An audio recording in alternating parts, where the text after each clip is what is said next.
The Iraan bus crash is raising even more concerns over seat belts on school buses. The crash was the third school bus accident in the U.S. in the past few months. In Tennessee, 6 elementary school children lost their lives, and in Houston, 16 students were injured after their bus flipped over.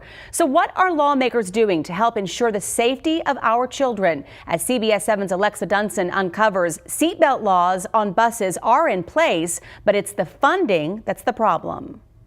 Tatum, this bill signed by lawmakers back in 2007 states that all school buses as well as activity buses purchased after 2010 must be equipped with 3-point seat belts for each passenger. So 6 years later, why haven't we seen a change? Lawmakers gave the Texas Education Agency millions of dollars to equip buses with seat belts, but that money has been used elsewhere.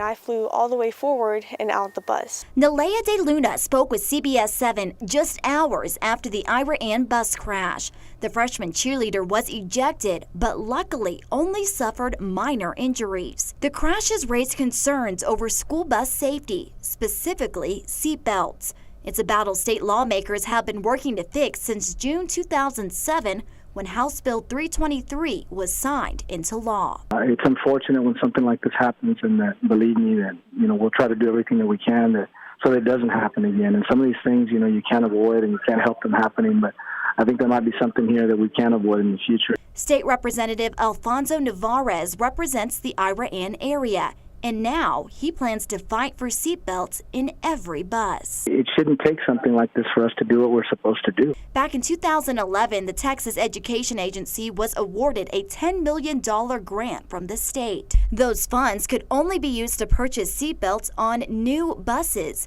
meaning the district would have to buy new buses to take advantage of the seatbelt grant. 12 school districts applied for the grant, but only 4 were awarded money.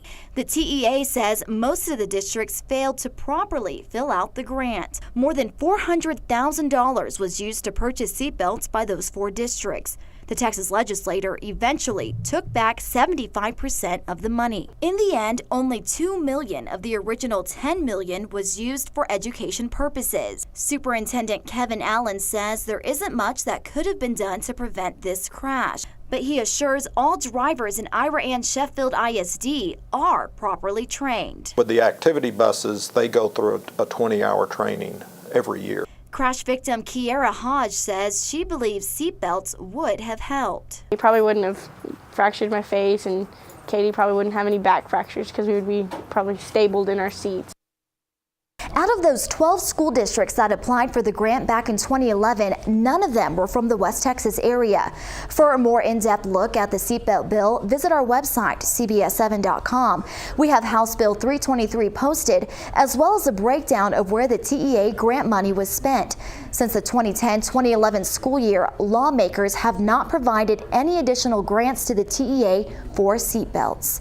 In the studio, Alexa Dunson, CBS 7 News.